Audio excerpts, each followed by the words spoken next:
Okay.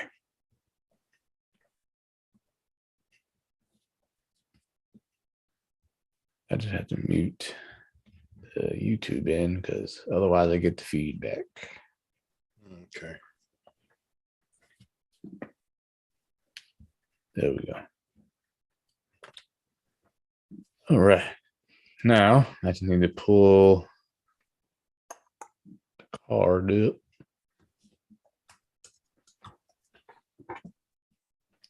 So the Bulls in the playoffs? Yeah, they're playing the Bucks. Ooh, okay. Yeah. Sixers, man, they're handling the Raptors right now, but both games have been in Philly, so. Yeah. How you feel about that? Did you see all the stuff with Kyrie and the Celtics? No. What happened? I mean, I'm sick of Kyrie. I can't stand that brother. I mean, I did enjoy Uncle Drew, but that brother's got issues. Well, here's the thing. You know, he used to be on the Celtics. He left, and not under the best circumstances. And you know, they're playing each other in the playoff series, and the fans are heckling him, and he's just giving it right back. I mean, he's flipping the bird right back at him. He's giving double birds behind his back, you know. So the NBA fined him $50,000 for that, and he also was swearing in his post game interview. He was just saying what they were saying to him, but it's like, yeah, we get that, but you can't be saying this stuff on TV. Yeah, man. Hey, man, come on. Getting heckled by fans, man. How long you been playing basketball, man? You just let that shit roll off. You ain't got to address that and give them double bird. I mean, man, just grow up a little bit. Yeah, I mean, the bird, I mean, it's not really even offensive anymore. You know, it's just now you're just letting people know that they're getting under your skin. Yeah. I mean, yeah, you can't. It's just something you can't do, man. You can't do that. You know, you can't you just can't do it. It's just a bad look, especially on top of all your other crazy. You know, it's like Kanye, man. You've used your crazy. You're past your crazy limit. You can't do no more. Past your crazy. Yeah. That is a very well way to put it, because man, the world is flat and all this other stuff. You know, I get it. You don't want the COVID shot. Okay, fine. But brother, you didn't say it's some outlandish shit. Yeah, that's all I'm saying. And it just gets to a point where, so now everything you do is going to be under more scrutiny because you've done so much other shit that's ridiculous. People are just like, okay, dude, you just got issues. You're just crazy. That's it. It's like Kanye. No matter what Kanye does now, bro, stop it. Yeah. Walk around them damn moon boots and shit. Yeah, I mean, come on, man. Well, let's not delay anymore, because we can put this show off long enough between sickness and all other types of hurdles and all that shit. So if you are joining us live, we're getting ready to actually start the show. Just wanted to make sure I had all my notes and all my stuff up. So let's get her on.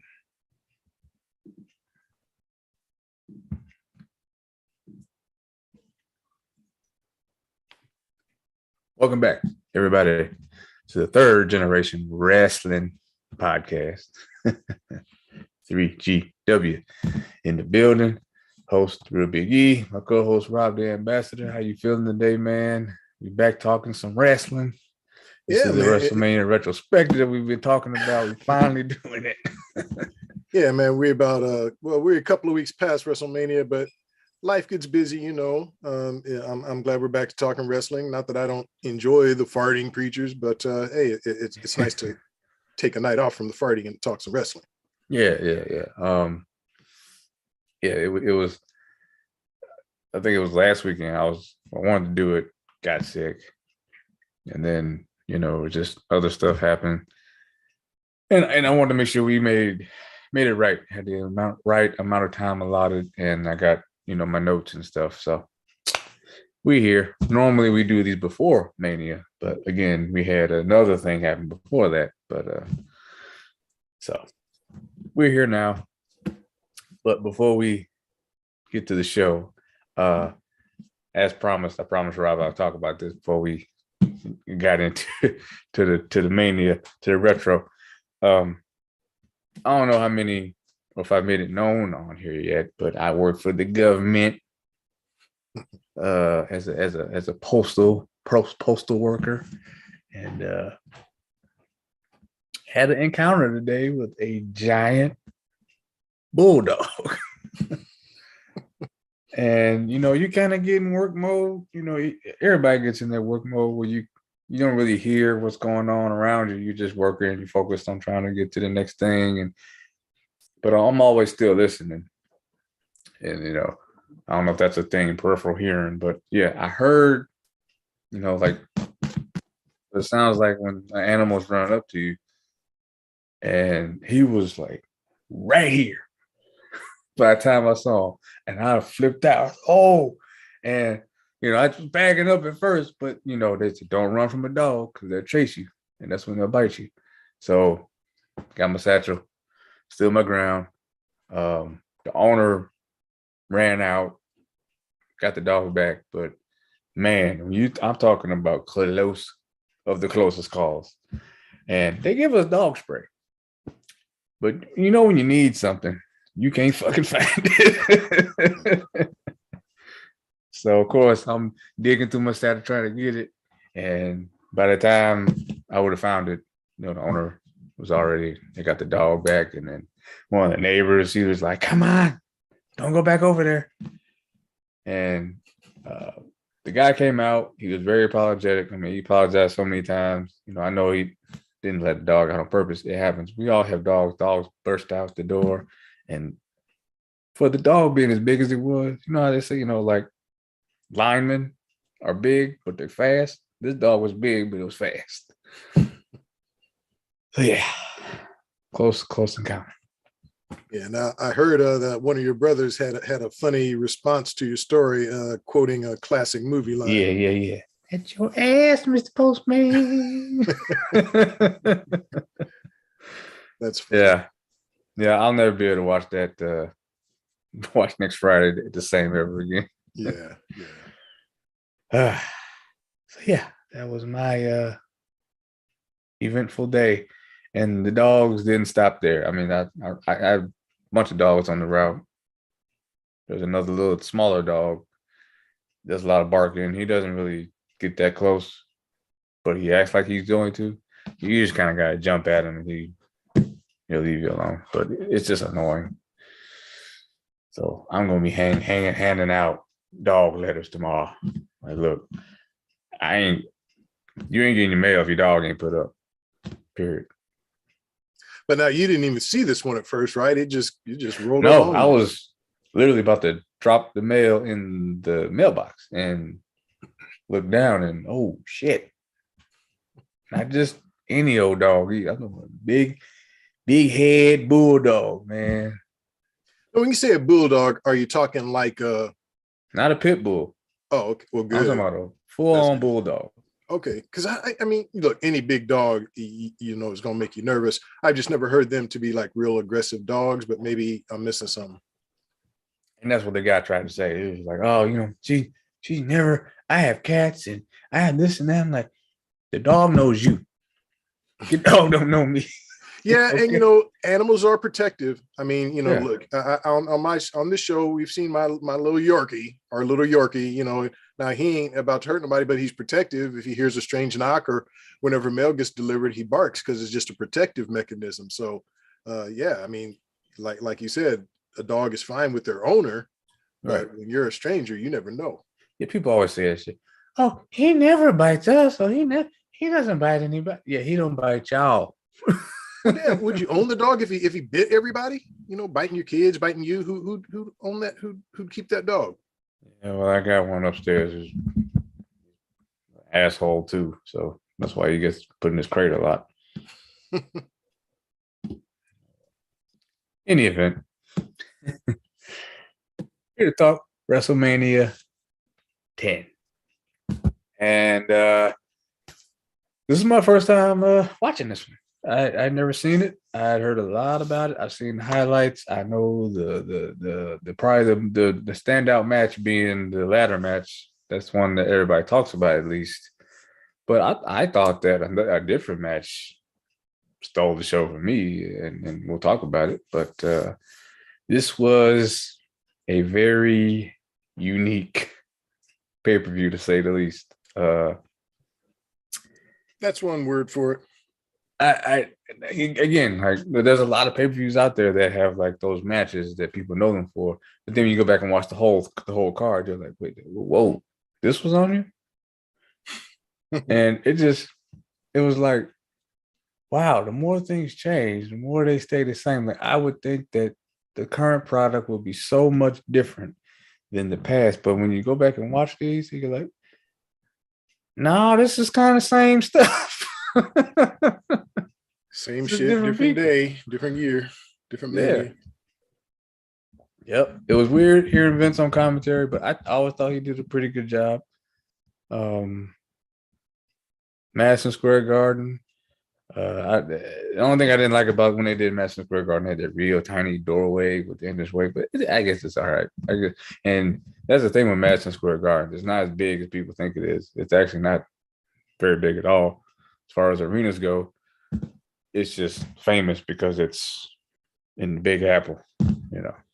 Oh yeah, I mean the greatest prize fight of all time, Ali Frazier, number one. Yeah, oh yeah, it's the Mecca. It's got the reputation. It's just not very big. But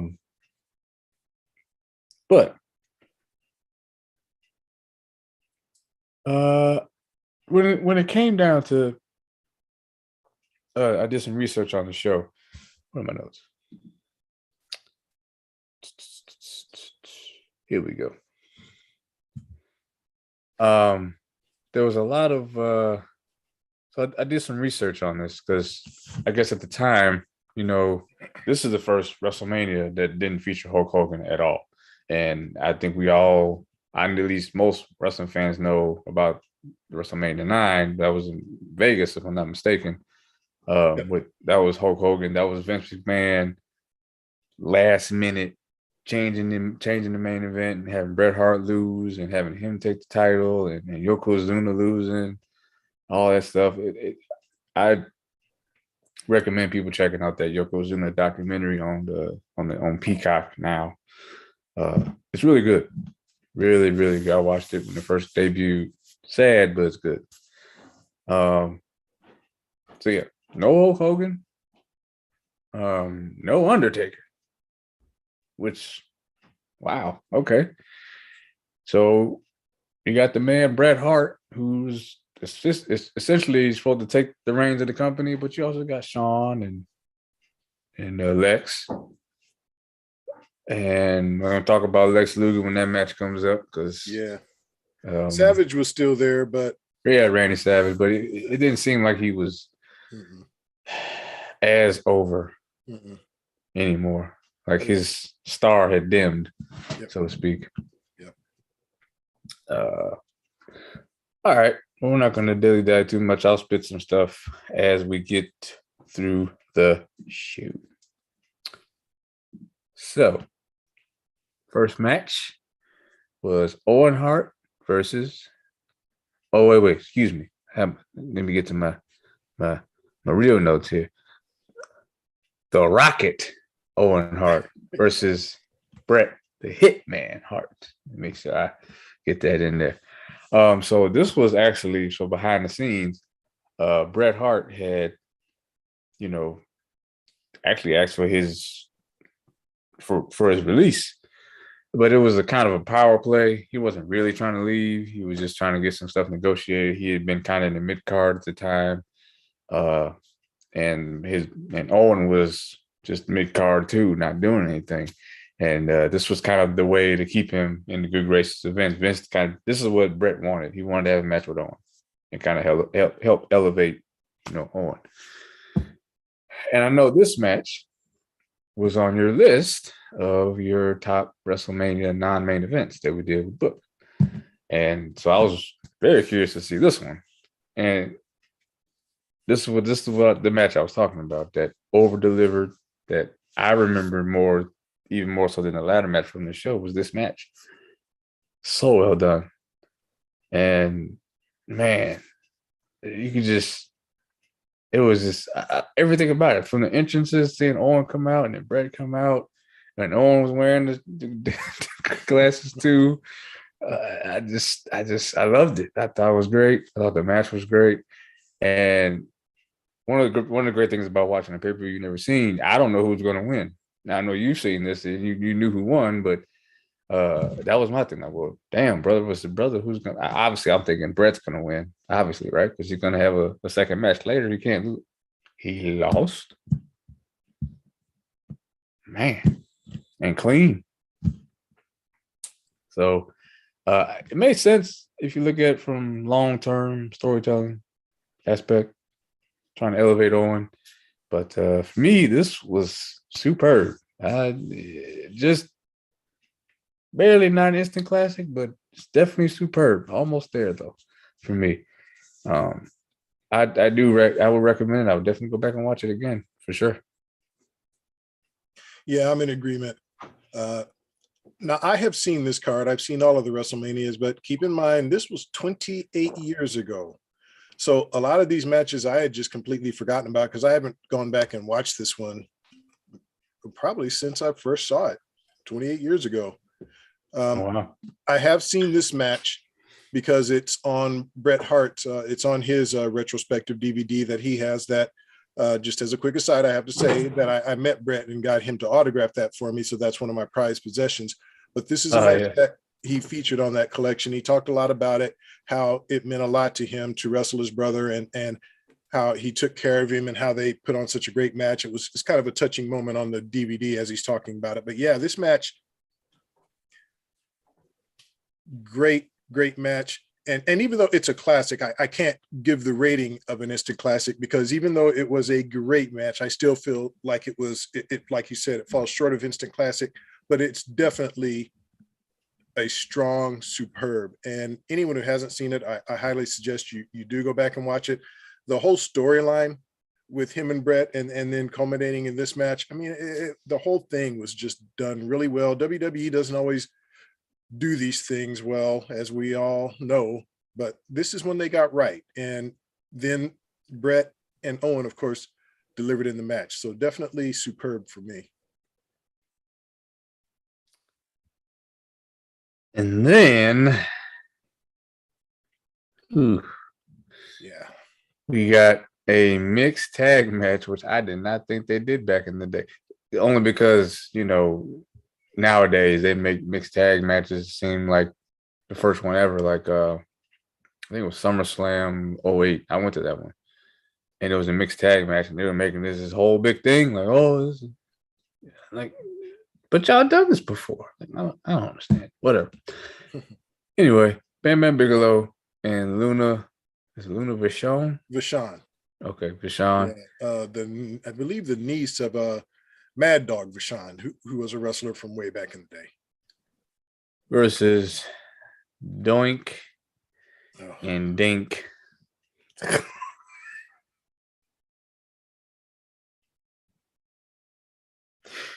Man, I couldn't even get that out. Oh man. See, when I think of Bam Bam Bigelow, I think the Beast from the East. I think, this dude is gonna tear some shit up and like really hurt somebody, like he looks like he's going to do. This was some silly ass shit right here, man. And Luna, God rest her soul, but I never understood that hair. And I don't know if she ever dated Bam Bam, but I think she did date Gangrel. She did. Yeah, her and Gangrel did have a relationship. I don't know if they were married, but I know that they did have a relationship. Oh boy, what's dinner like in that household? Yeah, drinking blood every night. Yeah. Yeah. To say the least, this was some bullshit. There were a couple good spots in the match, so I won't go GFY, but this was definitely did not, especially after watching a classic, superb match, and then come to see it just fell off. You gotta, don't fall off so fast.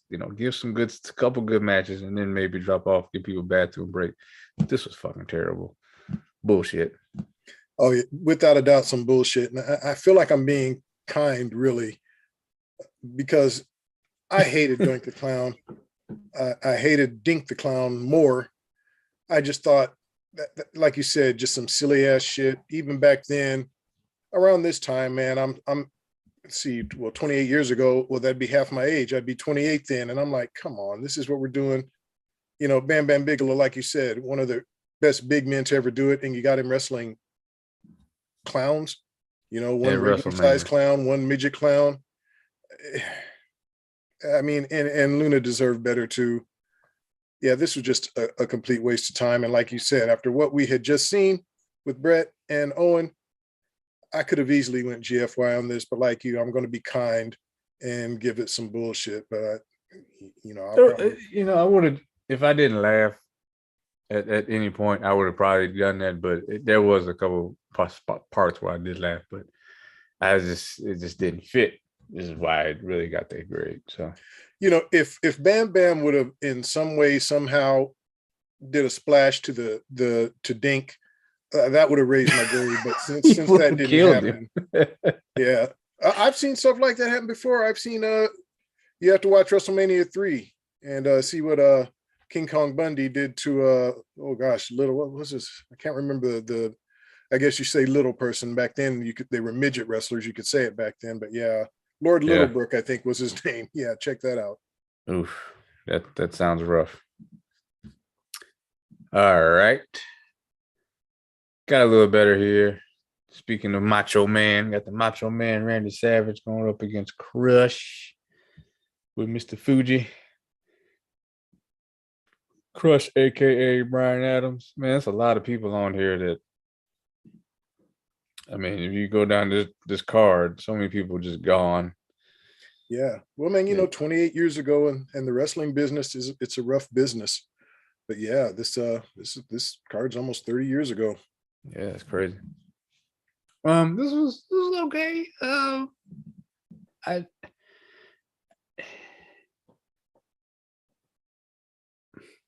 I can't really say it didn't feel like a WrestleMania worthy match. I thought this was been something that you could do on a Raw, even back then. I didn't think they did anything too crazy.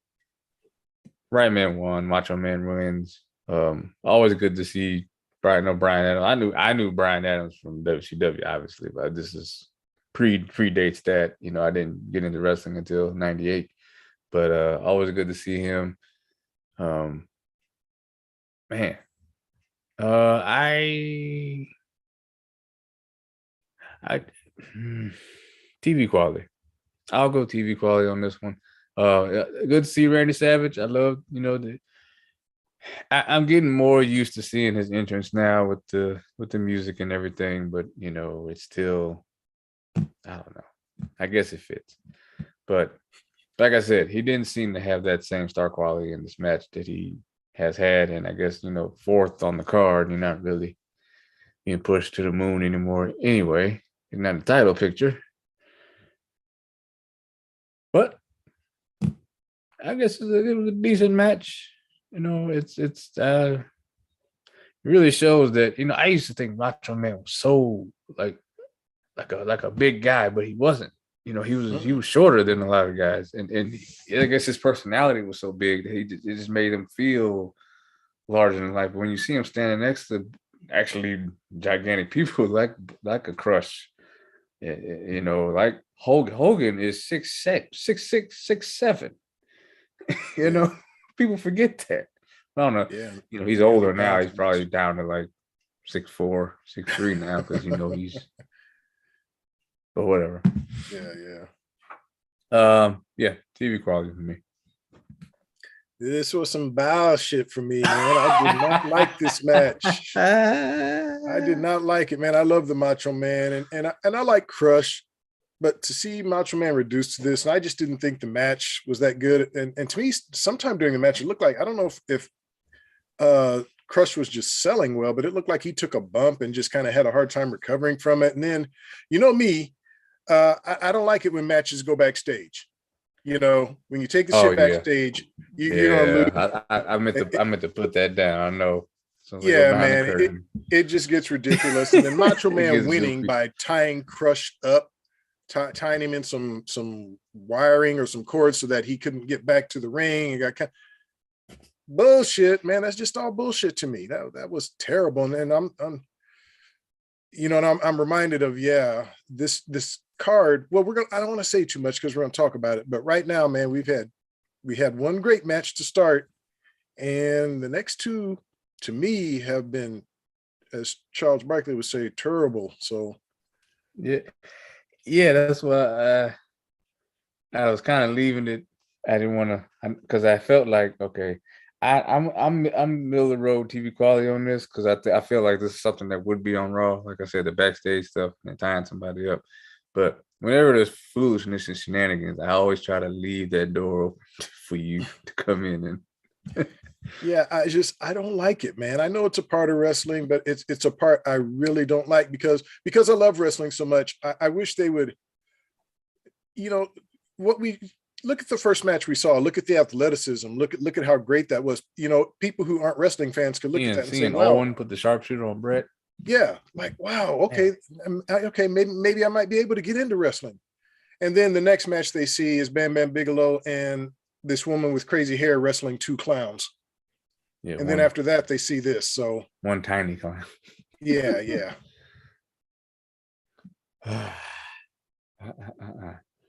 Yeah, and there was a couple botches in that. I gotta stop thinking about that match because it's hard to take it serious when you got a little person dressed up as a clown. I'm sorry. The next match was pretty short. Well, I shouldn't say it was pretty short. I thought that for the time, you know, this is what, 19. What year was this? 1994. So I guess for 94, I thought that they gave the women, you know, decent time. You know, Alundra Blaze was one of the pillars. I mean, if you really look at it for women's wrestling, she was one of the first true women's wrestlers that, you know, got featured on TV regularly. And I think it showed here. I think I would love to see like this Alundra Blaze with the WWE talent now. And she always kind of had a fiery, you know, personality to her. It just, man, if that Diva era probably never happened, if the bra and panty matches stuff never happened, and they just kept it pure wrestling with these women, we might have had a chance to see, you know, her wrestle like a Trish Stratus or a Lita, you know, someone of that caliber, Molly Holly. But on this night, she was in the ring with Leilani Kai, and I'd never heard of Leilani Kai. So this was no relation to Dakota. Yeah. This was a new one for me, but obviously, you know, I thought it was a decent match. I wasn't wowed. If I wasn't, you know, it wasn't the worst either. So this is middle of the road for me. The right person won. Alundra Blaze retains. Some bullshit. Come on, man. This match, first of all, Leilani Kai, the reason why you never heard of her is because she was kind of a female jobber. You know, they would bring her in, and this is Mania. I mean, they could have found another female opponent. I mean, you could have put Luna Vachon in there with Alundra, and that's more of a high profile match than this. As soon as you see that match booked, you know Alundra's going to win. Oh yeah. And Leilani Kai she came in, man. She didn't get an entrance, right? Who? What's that? Kai didn't get an entrance, right? Man, look, she didn't get an entrance. She didn't get gear. She looked like she was wearing a black leotard that you could find at any Walmart. You know, man, no writing on it, no nothing, man. You could just look at the two of them. you knew how this match was going to go, and I just didn't think it was a particularly good match. It was more squash, yeah, but I just felt like I just liked that seeing Alundra Blaze do her thing. I guess that's what I was focused on. I didn't think she had a chance in hell of losing. Yeah, I just like seeing her do her thing. yeah. But yeah, there has to be some kind of competition factor at Mania. You don't do squash matches at Mania. Not this type, not with somebody that nobody's heard of, you know. Yeah, and look, keep in mind, this is the 10th anniversary of WrestleMania. We're at Madison Square Garden, and this is the shit we're getting. Come on. Oh man. Oh, this might be my second favorite match for all the wrong reasons.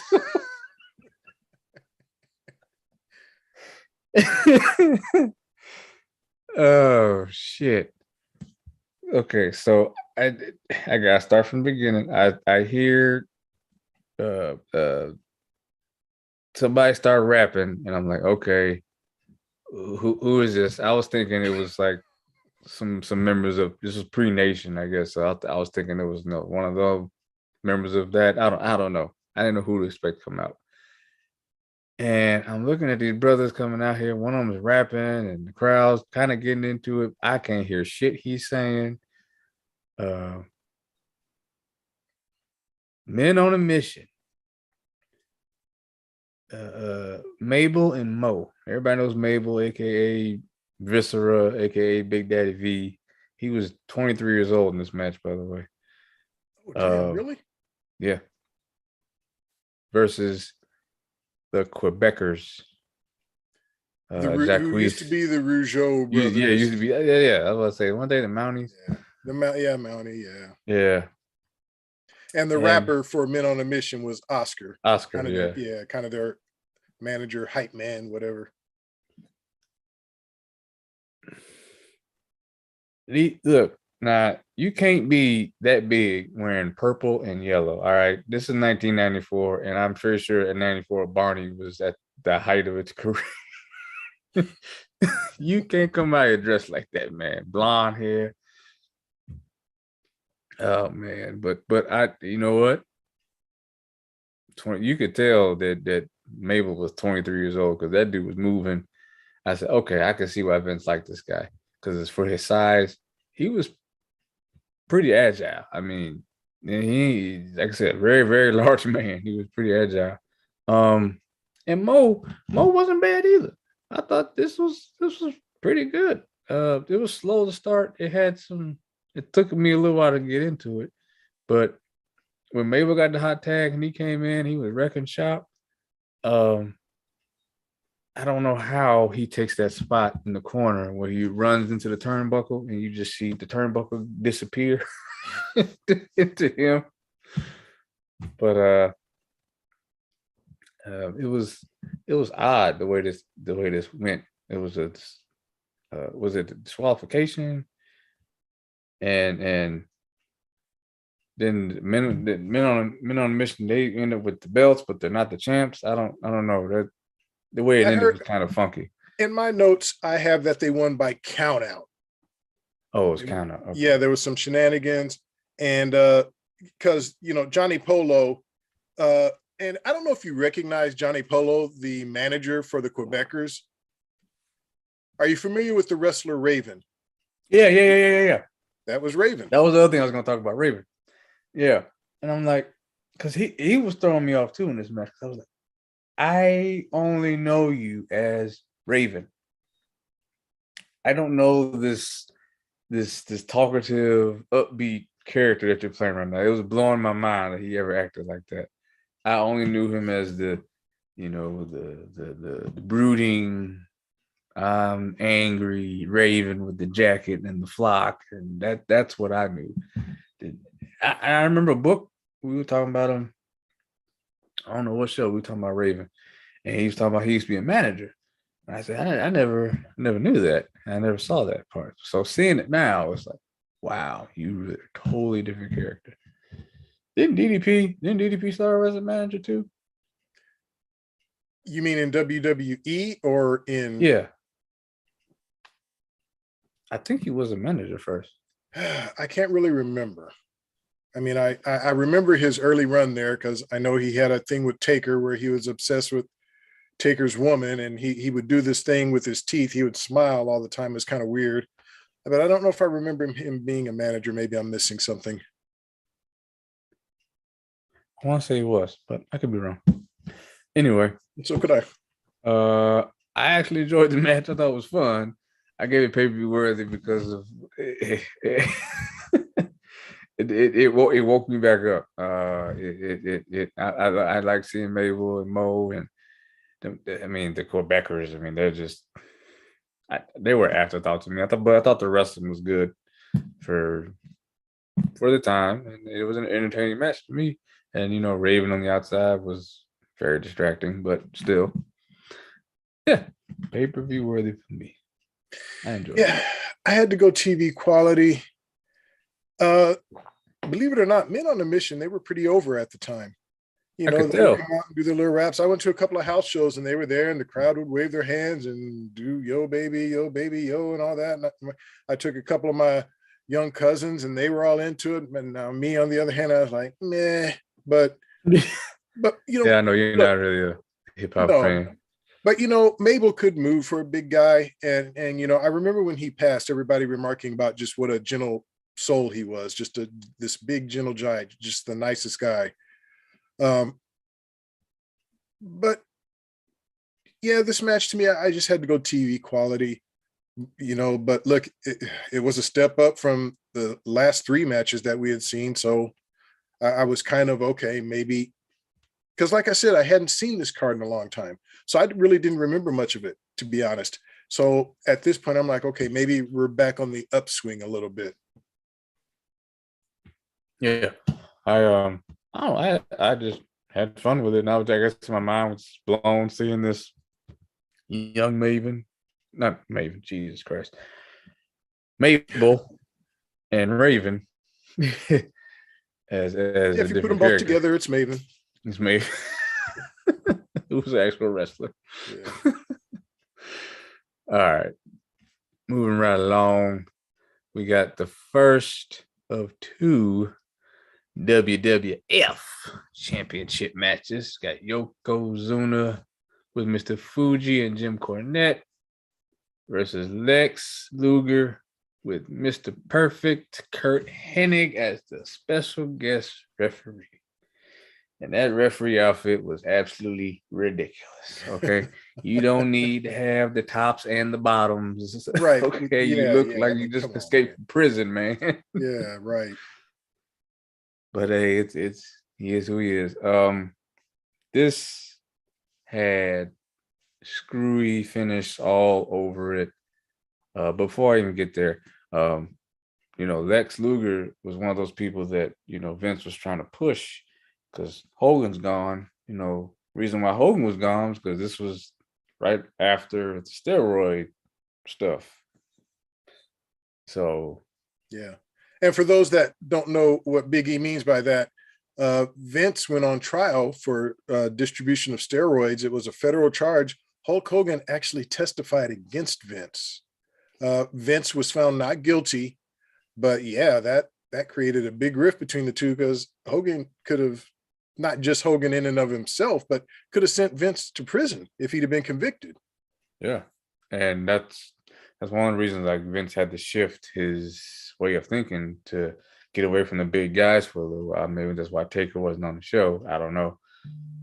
Even though he still had Yokozuna.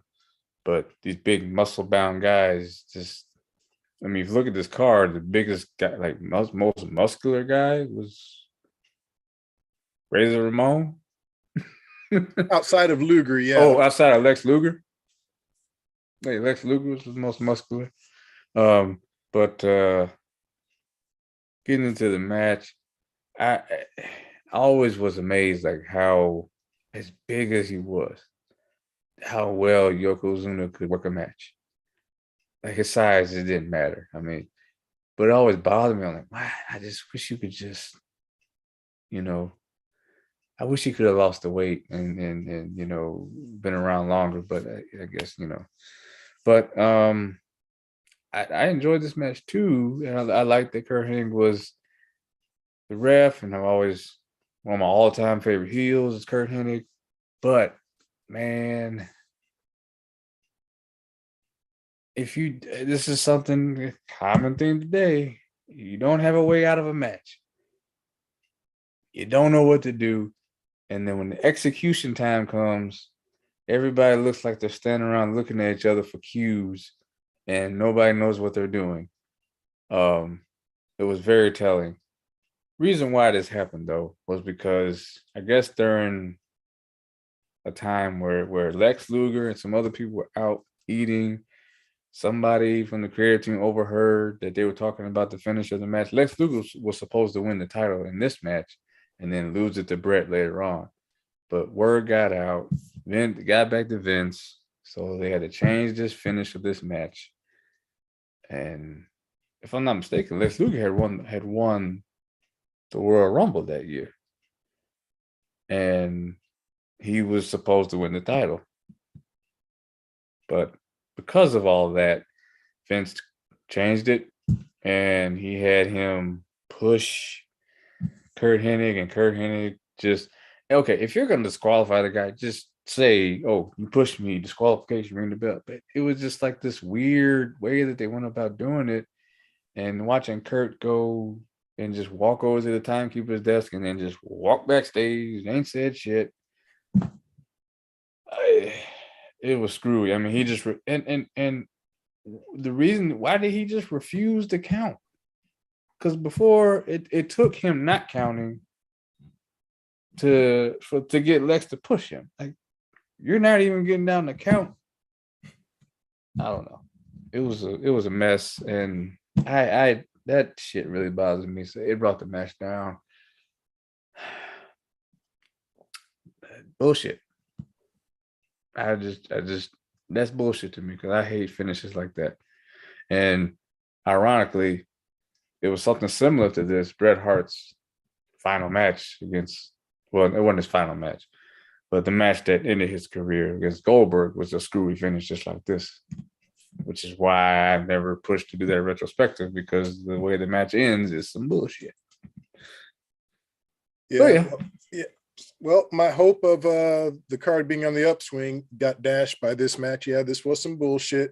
And I had never heard the story that you just told about the ending of the match. And that explains a lot. That's probably why the ending was so screwy, because it's not the way it was originally supposed to go. They probably threw this ending together, who knows how, shortly before the show. And you could see it. And immediately when I see Hennig as a special guest referee, I already figure there's going to be some shenanigans. Right.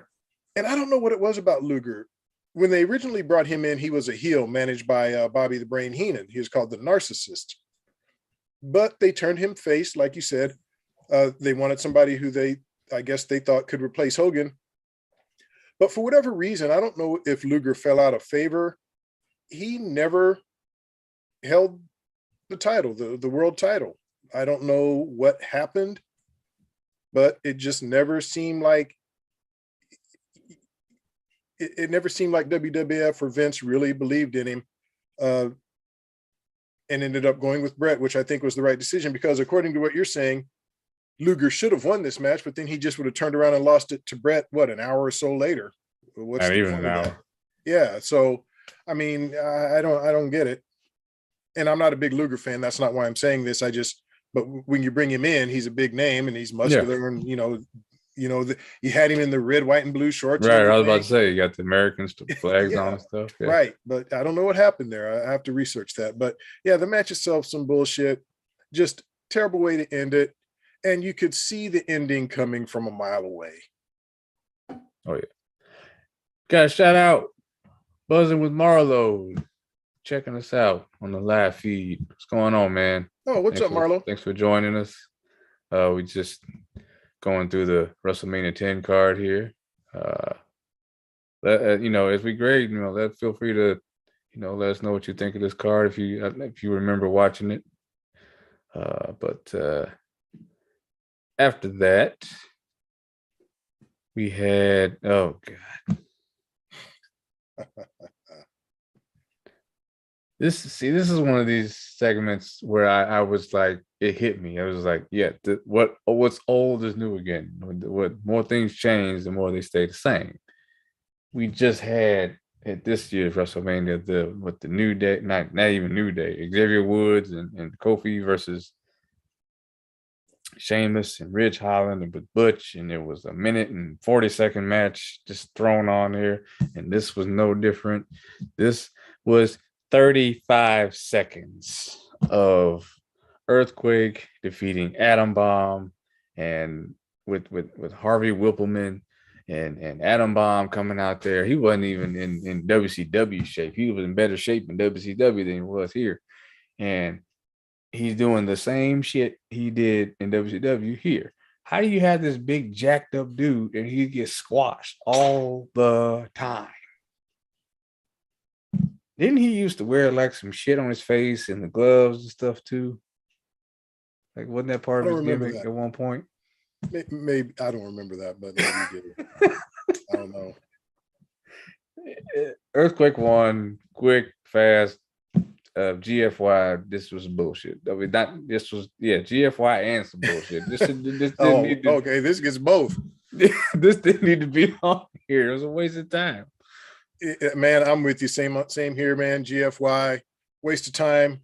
I would say waste of talent, but to me, neither one of these guys were the most talented guys. So, but yeah, it was definitely a waste of our time, even though it was only 35 seconds. That's 35 seconds I can never get back. There was no reason to have it even on the card. Like I said, a reminder, we're watching the 10th anniversary of WrestleMania. And so far, this card has pretty much been garbage. There's been one great match so far, and the others not so good. Yeah, it's well, I mean, I had fun with some of the stuff, and some of the, you gotta take it for what it is, and I could roll with some of it. But there's absolutely not. I just was like, this is dumb. You have Harvey Whippleman coming down here, running down Howard Finkel for reasons. Or maybe there was a reason because I didn't watch back then, but it made no sense. You're gonna run down the ring announcer like that, talking about his hair. Like, I don't get it. I don't know. Well, if I do remember this correctly, this would lead to a feud and one of the worst matches I've ever seen between Harvey Whippleman. Oh, see, now that was my fear. The tuxedo match between these two guys. This led to that? Yeah. Oh, if I remember correctly, that's exactly how this whole thing got started. Well, that was on. You should check out our old podcast, Worst Gimmick Matches. You'll definitely. That is a really enjoyable podcast because the matches are so bad. And yeah, I really encourage listeners to listen to that one. That one, yeah, it'll bring back some old memories, probably mostly bad ones, but it's a funny show.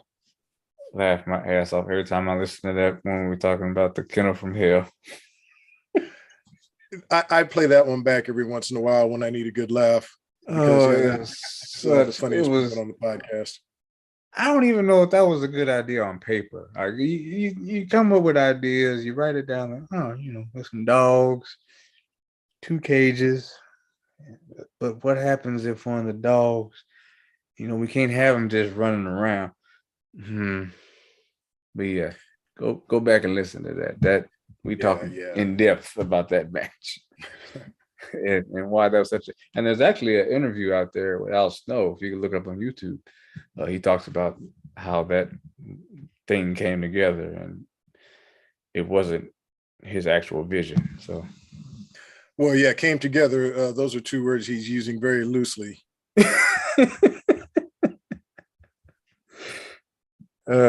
So bad. I was just thinking about what we talked about in that match.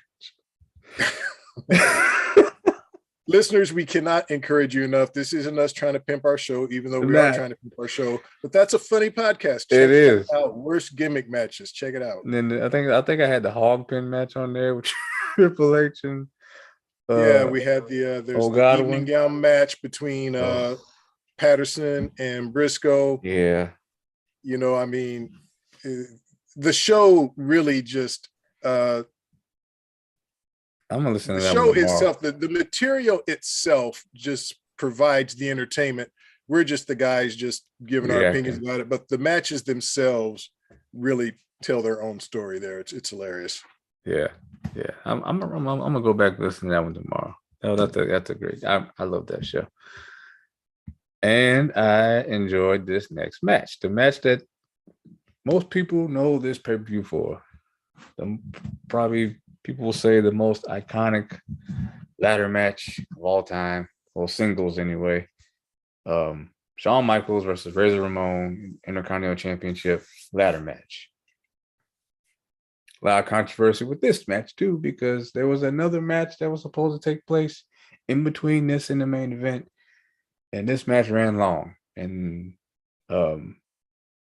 so after the match was over, both men got backstage, and Macho Man was livid. I don't know if he was just mad because it's a backstage thing, and locker room camaraderie, and he was just mad because they took up so much time and they were ignoring. I guess the ref was trying to tell him, "Y'all gotta go home," and they just kept going.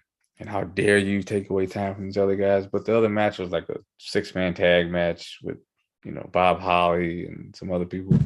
But I mean, we've seen enough bullshit. We don't need to see no more. I wasn't really mad that didn't happen, but I thought that this was a great match. The thing that stood out to me the most was that ladder. That wasn't no guy at the mall type ladder. That wasn't just like the ladders they use nowadays that are spray painted black or spray painted silver. That was a legitimate. We went to Home Depot before the show. We pulled this from the back, and y'all gonna use this. That ladder looked hard and stiff. It did not bend. It did not break. It was steel. And everything that they did with that ladder, like I just felt, and it just. And I think that they need to get back to just having one ladder. Yeah, it was. There's been times where it's cool, people pull out that, the really tall ladder, and you got the other regular size ladders around the ring, or you get that really short ladder for comedic relief. But there's something about just having that one ladder. Like, this is the one we got. This is the only one that there is, and it's the one that we're just going to beat each other up with it, and we're the climb up to get the belts. As over as Shawn Michaels was, Razor Ramon was, the bad guy, yeah, but he was over with that crowd. They love some Razor. And I guess it's it's only right that we mention, and it's so crazy. Scott Hall, aka Razor Ramon, passed away on March 14th, as did MJ Book. It's so crazy on so many levels to me, because it's like MJ Book prided himself on being, the bad guy, Bad Book, the heel, the cynic, and he went out with the bad guy. I think it's crazy, but it's also poetic. I'm like, wow, to me it's sad that they both are gone, but it's like, wow, you went the same day one of your favorite wrestlers went. It's fitting, I guess. But this was a great match. It lived up to, it's a little hard because I've seen so many other ladder matches that have done more than what they did here. But if you put yourself in 1994 and really think about that time period, this was revolutionary. Seeing Shawn Michaels scale that ladder and do that splash off the top, like actually seeing it in real time. I had seen that clip, but actually seeing it in real time and seeing how high he is, it's amazing to me. And to see him try to go for a razor's edge was pretty funny. Like, come on, man. He does that because he's tall. I was just gonna say, Shawn, come on, man. It's not gonna hurt too much. What are you, 5 feet tall? Yeah. He's like 5'11". Yeah. Maybe. But again, this was another match. I swore up and down that Shawn Michaels won this match. And when I saw Razor go up and fall off the top, he fell off the ladder too. I thought Jeff Hart was the first person to do that. No, he fell off the ladder, grabbing both belts, and he won the match. I was like, oh, Razor won. I had fun with this. This was great. The crowd interaction was great. The moves in the match were great. Seeing Razor in his prime and in great shape, and all those chains he came out wearing, you know. I like how he gave them to the guy at the beginning of the match. He's like, yeah, put my shit back where it belongs. Don't be stealing my shit down. But yeah, I also gave this superb. I thought this was great. Very, very, very entertaining match. I honestly think I thought this, if you weren't gonna have Bret and Owen go last, this should have been the main event to me. Yeah, for me, this is an instant classic, and I'll tell you why. I've seen better ladder matches, but like you said, back in 1994, this is in the very, very early stages of the ladder match. This may have been the first ladder match that I ever saw. And like you said, at that time, they were only using one ladder. And so it's not like today where ladder matches are so common. We even have a WWE pay-per-view dedicated, you know, the Money in the Bank ladder match. The ladder match has become this huge thing. And I think now they probably create their own ladders. But back then, oh yeah, they're gimmick ladders. Yeah. So back then, in the early days, they were probably, and you know, this is, we're on live TV. There's nothing I can do. I just got a warning saying that my battery is low. I'm going to have to plug in my computer, so I don't. Not very professional. No problem. But anyway, so yeah, this is in the early days of ladder matches. I'm sure that was a for real ladder. So when you look at it through that lens, that makes the match even better. And you've got two great athletes in there. And Razor Ramon was over because that gimmick, when he first came into WWF, he came in speaking with this Hispanic accent, kind of reminiscent of Tony Montana in the movie Scarface. If you've ever seen that movie, which is an all-time classic if you have not seen it. But he comes out in his vignettes. I come from the gutter. You know, I'm not going to do the accent. I don't want to offend anyone. But yeah, so that character really hit with people. And so this match, you've got two great characters, two great athletes. Like I said, if I remember correctly, the first ladder match I ever saw. So looking at it through that lens, I mean, man, it was just mind-blowing at the time. Just mind-blowing. Never had seen anything like that. Now, of course, now we've seen so many ladder matches. If you were to rank this one, it probably ranks top 10. Even now for me, it probably would still rank in my top 5 easy, maybe top 3, but it would easily be in my top 5.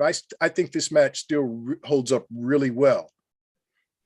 Yeah, I mean, the moves and everything, and especially Shawn going up top of the ladder. I mean, yeah, that's stuff they did today. Yeah, because all that stuff was absolutely revolutionary at the time. So like I said, looking at it through that lens, and it's hard not to compare it to what I have seen afterwards, but I can remember being in that moment at that time and just being blown away by what I had just seen. So for me, that match is always going to be an instant classic. Like I said, not the absolute best ladder match I've ever seen, but probably the best ladder match I've ever seen between two opponents. I've seen better ladder matches involving, you know, Edge and Christian, Dudley Boys, and why am I forgetting the third team? Hardy Boys. Yeah, Hardy Boys. How could I forget them? Yeah. That's probably the greatest ladder match I've ever seen. I believe that's from WrestleMania, I want to say. So you're thinking of TLC 2, so that would be 17. Yeah, okay. All right. So that's probably the single greatest ladder match I've ever seen. The one we saw at 24 Live was pretty good. Oh, that Money in the Bank, that to me, that's the best. That's as good as it gets, the Money in the Bank wise. Right. There have been one or two that were about the same, but because I was there and I saw it and I couldn't believe Man, I'll never forget seeing Shelton Benjamin take that nasty bump. And I looked at you, I was like, he's dead. Yeah, that was brutal. He's dead. But yeah, and look, just as a quick aside, I am not a fan of the product right now, but I did watch Stand and Deliver WrestleMania weekend, and there was a great ladder match to start off that show this year. So if you haven't seen that, I would check that out. I think you'll be surprised. I have not. So okay. I'll have to check it out. Yeah, man, do that. But this match, I know we don't want to go on too long, but instant classic for me. Great match. Yeah. And like I said, it should have been the main event because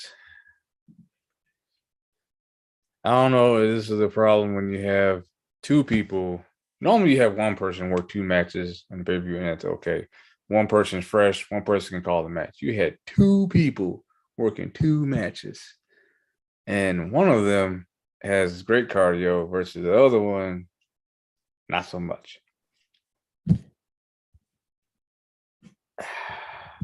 This might have been the worst damn main event I've ever seen. This was awful. Okay. And I hate saying that because I do appreciate and respect both men. It started bad. I could tell that Yoko was still tired from the first match, and Bret did his damnedest to carry that match. It just was not there, and not in the least. And to finish the way it did, he fit. Okay, yes, I know he goes for the bonsai drop, and yes, he's 400 pounds or whatever, how much he weighed, and he just falls back. That's how he wins. I just thought that it was so anticlimactic to me. I thought like, oh, this WrestleMania, it's Madison Square Garden, the Mecca, and that's how Bret Hart wins and the way that you could see Yoko shaking the ropes when he fell back. Like, come on, man.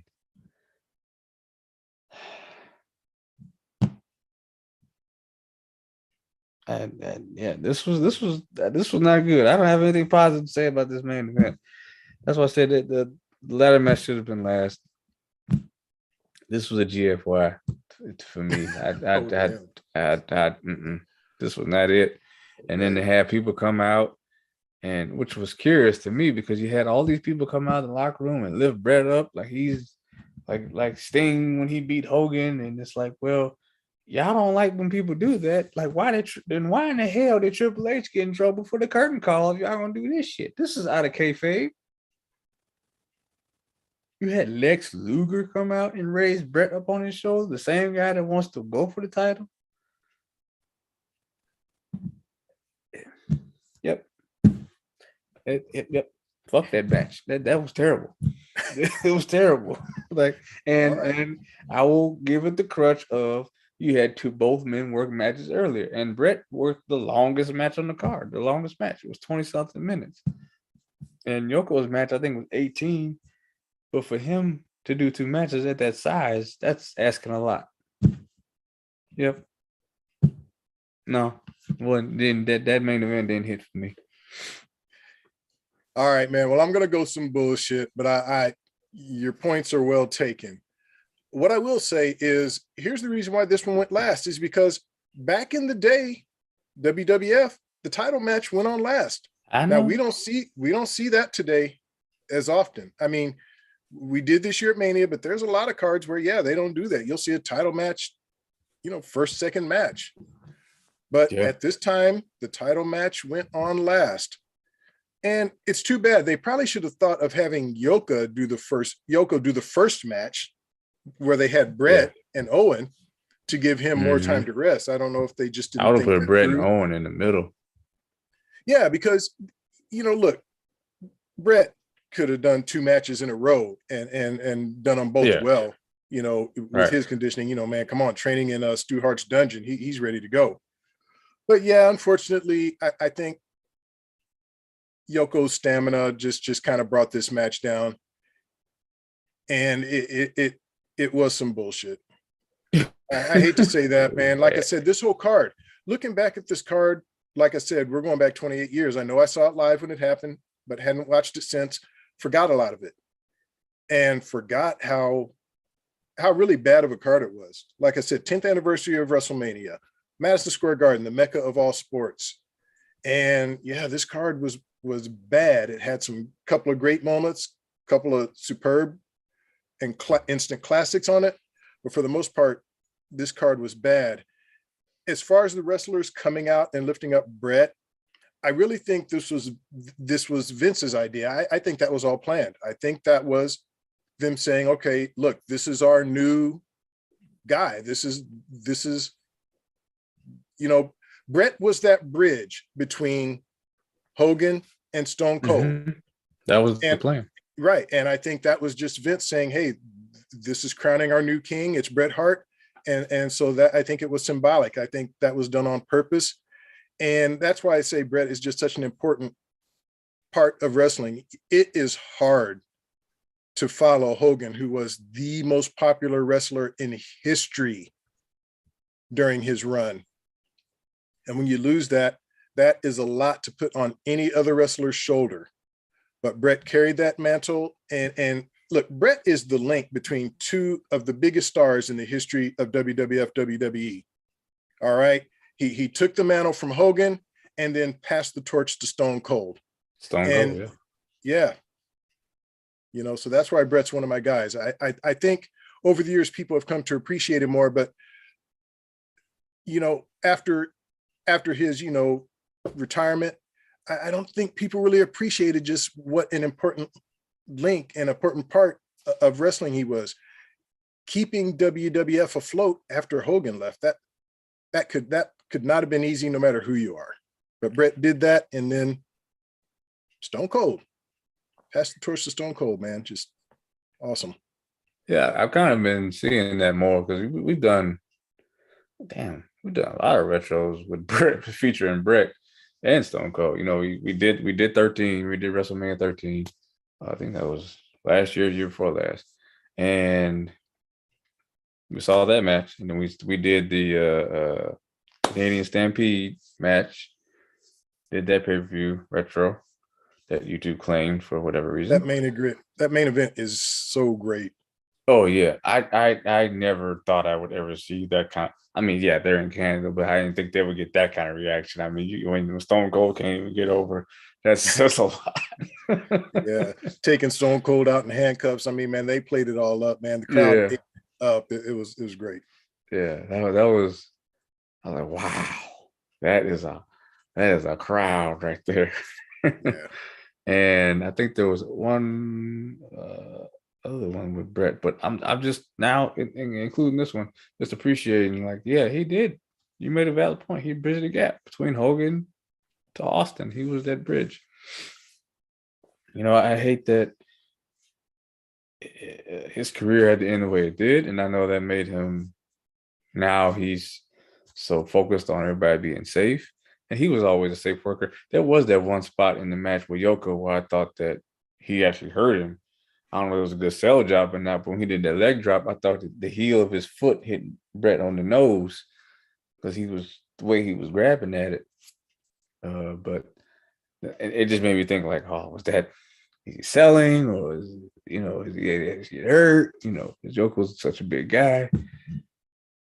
But overall, it was entertaining. It was different. You know, we got to see Bill Clinton, which was weird. Seeing the president at the show, and all you know, it was a lookalike, but yeah. I get, you know, it was a pretty good lookalike. Pretty good, yeah. Got to see that, so that they played that up, and you know, we got Little Richard doing America the Beautiful with the choir. Man. That lip syncing was terrible, man. He was way off. The lip syncing was horrible. But I love Little Richard, much respect, but the lips and the lyrics were not lining up. It was he had the choir. The choir helped him out, man. They helped him out. He needed some help. And I like the little in between matches they would throw back to previous WrestleManias. That was pretty cool too. So yeah, it was.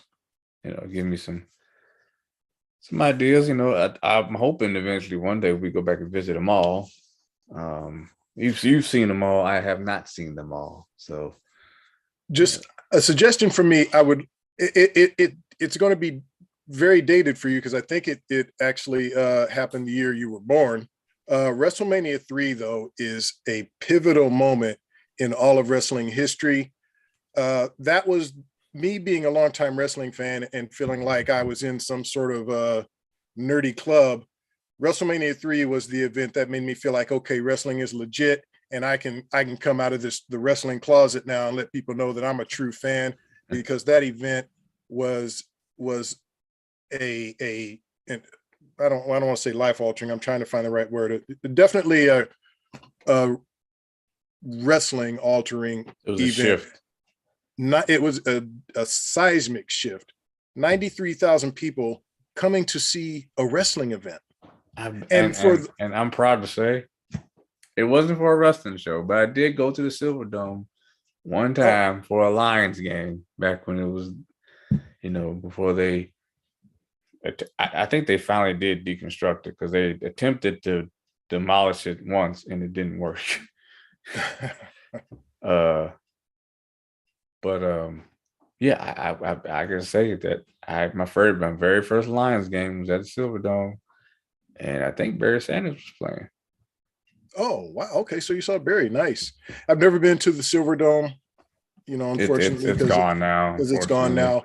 But yeah, WrestleMania 3, 93,000 people, that held the indoor attendance record for years. For years. I think it was until the All-Star game happened in Dallas 10 or so years ago, and that finally broke the record. But that, and then WrestleMania 2 is interesting because it emanated from 3 different locations.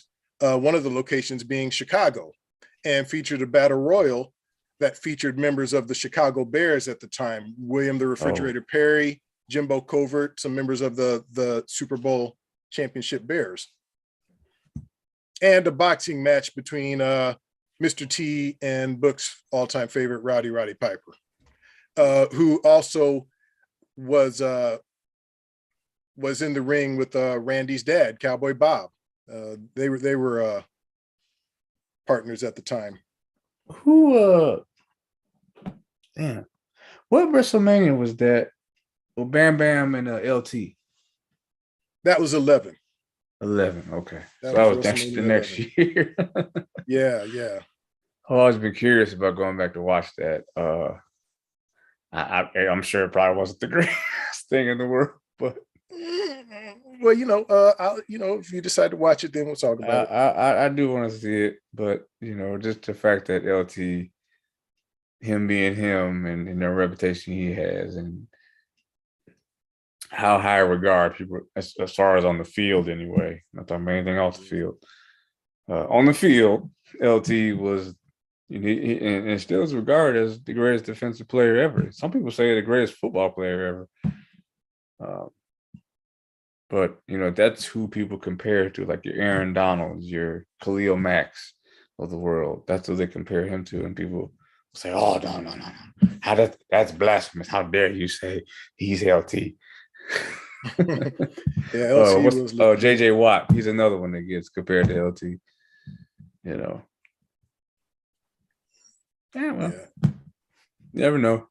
Might get that retro popping up one of these days. But that is gonna do it for tonight. And I know that we gotta get back to doing a movie review, and we haven't done a bad movie review in a long time, but I want to make sure that we get Doc on there for that one. I have one in mind. You gonna tell me, or you gonna let me know later? Yeah, I'm gonna save that one because I don't think you want to do it. Oh man, look, can it be worse? It is wrestling related though, if that helps. Oh, it is okay. Oh, okay. Is it so? Not necessarily a movie about wrestling, but a movie with a wrestling connection. Yeah. Okay. All right. Well, look, man, I'm hoping we've seen the worst of those. We've done Ready to Rumble and No Holds Barred. I'm hoping whatever it is, No Holds Barred's No, classic. no, I'm so glad no. we did that show. No. Do you mean the show we did was a classic, or are you saying No Holds Barred is a classic? Both. Oh no. You're half right. Definitely the show we did. I thought that's one of my all-time favorites. You know, I took a lot of time to edit that one, but just man, yeah, that's another one. Go back in the archives podcast. The podcast only. There's no video, but you're a true wrestling fan, go check out No Holds Barred. Well, you know, if you're a true wrestling fan, just check out our whole catalog. Oh yeah. Yeah. We've been doing this a little bit. Check it out. Hundreds of episodes. But yes, on a serious note, check us out on social medias, primarily Instagram and Twitter. Instagram is Third Generation Wrestling Podcast. And on Twitter, we are podcast_third. You can email us at thirdgenwrestling@gmail.com. I'll put all those links in the description. And there'll be a movie review coming out. That'll be the next show. And we will get, did we do one this week? No, we haven't done one this week yet. So we just gotta get a farting preacher out there, I guess. Or some form of a try not to laugh. We may take a break from the farting preachers and do different try not to laugh challenges. And maybe come back to them because I just, we don't want to run out. We've done quite a few of them, but yeah, we'll do it. We will get a try not to laugh challenge out this week, and yep, you can be on the lookout for that and the movie review. And then I believe the next pay-per-view is Wrestlemania Backlash. You just call it Backlash, man. I don't get it. So. As of right now, that's what we got coming up. Make sure you check out night 1 and night 2 of WrestleMania. The audio and video is up now. And as always, make sure you hit that like button, subscribe, share. Let us know in the comment section if there's something you want us to review, whether it be a wrestling show, movie, or do you have a trying to laugh for us to do? Send us a link. We will do it. We have shown that we will do it. We will. So that's about it. Rob, take us home. Listeners, you know what it is. We love y'all. We appreciate y'all. Send us ideas. We will do them. To everybody watching, thank you. Marlo, thanks for tuning in. Appreciate you. And that's it for me. All right, everybody. Take care. Have a great week. And we'll speak to y'all again soon. Probably within the next couple of days with a Try Not to Laugh challenge. Take care and peace. Peace.